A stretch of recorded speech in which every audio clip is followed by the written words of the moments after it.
Tukaj imam vprašanje. Pozdravljeni. Zanima me, ali bi lahko z AIQ metodo vplivali na povečanje motiviranosti zaposlenih. Da, z AIQ metodo, sicer v tem primeru bi bilo AIQ metodo najbolj priporočljivo predstaviti in jo učiti vodilne, zato da bi vodilni se naučili, te, ki vodijo te zaposlene, ki jih želite bolj motivirati, da bi lahko oni bolj globoko ugotovili, kakšni so dejansko vzroki nemotiviranosti zaposlenih. Ker ta, se pravi, AIQ pristop omogoči osebi, ki se dovolj poglobi v njega, da začne vedno bolj razumeti tudi vpliv neverbalnega, nezavednega vpliva okolja na ljudi, ki v tem okolju so, v tem primeru delavce, ki delajo v določenem okolju, in lahko vidi, da obstaja en cel podsvet, ki ga neverbalne komunikacije, čustev, nezavednih čustev, ki jih v bistvu ljudje izražajo en do drugega ali pa med drugimi, in seveda ta stanja lahko zelo močno vplivajo na učinkovitost dela v podjetju. Nižja učinkovitost dela v podjetju pa seveda takoj povzroči padec motiviranosti, ker motivacija je direktno odvisna od učinkovitosti, in višja je učinkovitost dela ali delovnih procesov in odnosov med zaposlenimi, seveda je višja tudi motiviranost zaposlenih. In v takem primeru lahko vodilni kader oceni, na kakšen način, kakšni so ljudje, ki delajo v tem podjetju, ali je oseba podmornica po AIQ klasifikaciji ali je letalo. Podmornica je oseba, ki naredi oklep zato, da prepreči, da bi zunanjost vplivala na njeno notranjost. Ta oklep naredi z mišično kontrakcijo površine telesa. Letalo je pa oseba, ki oklep naredi zato, da tisto, kar ima v svoji notranjosti, ne pride ven in ne vpliva na okolico, se pravi, glih obratno funkcijo imata. Zaradi samih značilnosti, ki so povezane s tem,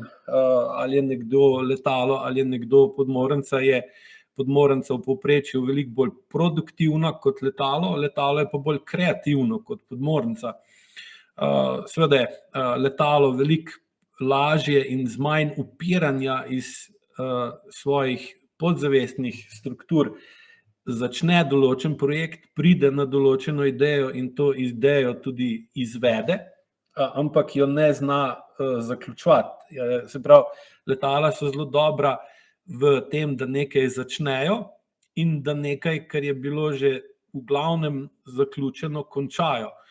Medtem ko so recimo podmornice takšne, da težko nekaj začnejo in težko nekaj končajo, so pa izjemno učinkovite v tistem vmesni fazi produkcije, ko je treba nekaj narediti, ko se je treba čas vzeti in je potrebno nekaj, kar je lahko dolgočasno in nemotivirajoče, ampak je potrebno narediti.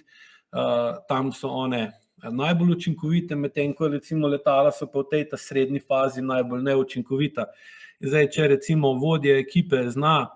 razumeti, kaj pomeni, kako se vede letalo, kako se vede podmornica,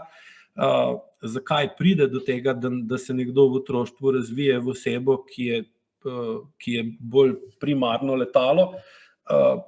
in zakaj je nekdo primarno podmornica, lahko tudi ekipo in odnose v ekipi ter razpored dela v ekipi naredi na tak način, da v bistvu določenem zaposlenem da taka dela in naloge, ki mu najbolj ležijo na njegovem tem podzavestno telesnem karakterju, in seveda na osnovi tega pride do višje učinkovitosti dela. Višja učinkovitost dela z manj trenji, z manj težavami, z manj upiranja na podzavestno telesni ravni zaposlenih pa seveda dvignejo motiviranost zaposlenih v podjetju, ker v bistvu je okolje bolj učinkovito, je bolj prijetno in vsak rajš v tem okolju dela in s tem seveda se motiviranost dvigne. Potem so pa tukaj še recimo, da se naučiti, kako prepoznati primarno moško, primarno žensko vedenje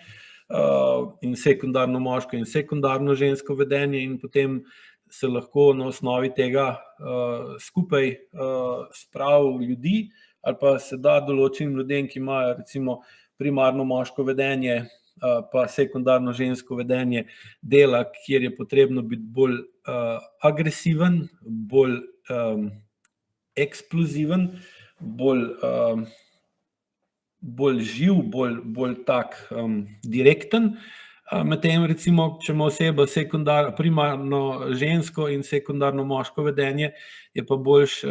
tako osebo postaviti na delovno mesto ali pa mu dodeliti delovne naloge, kjer je pa pomembno, da zna umirjati, da zna stvari umiriti, da jih zna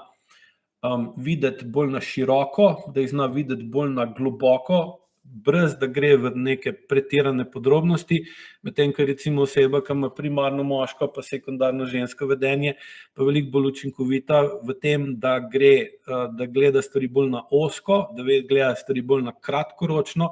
ampak da se takrat ukvarja z veliko podrobnostmi. In zdaj, če znate kot vodilna oseba primerno usklajevati in dodeljevati v določeni fazi projekta določenim ljudem primerne naloge, ki se skladajo z